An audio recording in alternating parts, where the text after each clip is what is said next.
Իմ տղան է 2 տարվա ծառայող է, այդքան դիմում ենք, պահանջում ենք, որպեսզի լինի արդարություն, մեր երեխաներն է ծառայեն տարի ու կես։ Ընդամենը դա, մենք ուրիշ ոչ մի բանից դժգոհ չենք, որ ասենք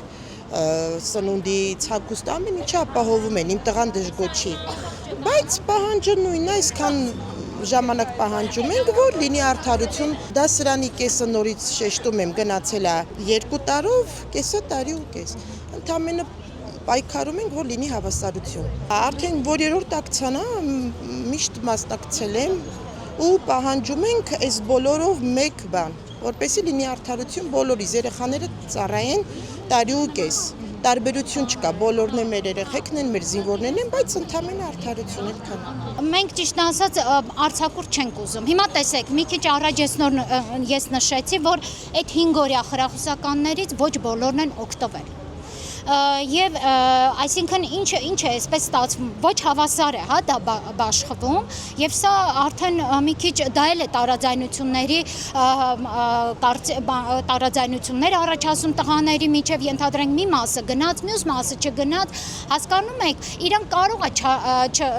չարտահայտվել, չբարձրաձայնեն, հա, բողոքներ չներկայացնեն իրանց մեջ, բայց ամեն դեպքում մենք ծնողներ ենք եւ այդ ճնշվածությունը տարածվում է նաեւ մեր ծնողների մեջ, էլի։ Մենք շատ կցանկանանք, որ անպայման եւ մեր պահանջն է, եւ խնդրանքը, եւ հորդորը, եւ պահանջը, որպեսզի վերջապես սրան դրական լուծում տալ։ Մենք արդեն, չգիտեմ, քանի անգամ այսպես հավաքվում ենք,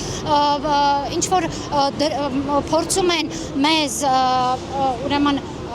ինչ-որ ձևով պատասխան տալ, որ ենթադրենք կվերանայեն, բայց փաստացի առ այսօր արդեն 6 ամիս է, ոչ մի վերանայում չի եղել եւ միայն այդ արձակուրդներն են եղել այս ընթացքում։ Ուրիշ ոչ մի բան, ոչ մի պատասխան չի եղել։ Մենք բողոքներ չունենք, այստեղ միայն մեր հավաքվելու հիմնական նպատակը, որպեսզի այդ կրճատումը տարածվի նաև մեր տղաների վրա, այսինքն նրանք էլ իրավունք ունեն ծառայելու տարի ու կես ժամկետով։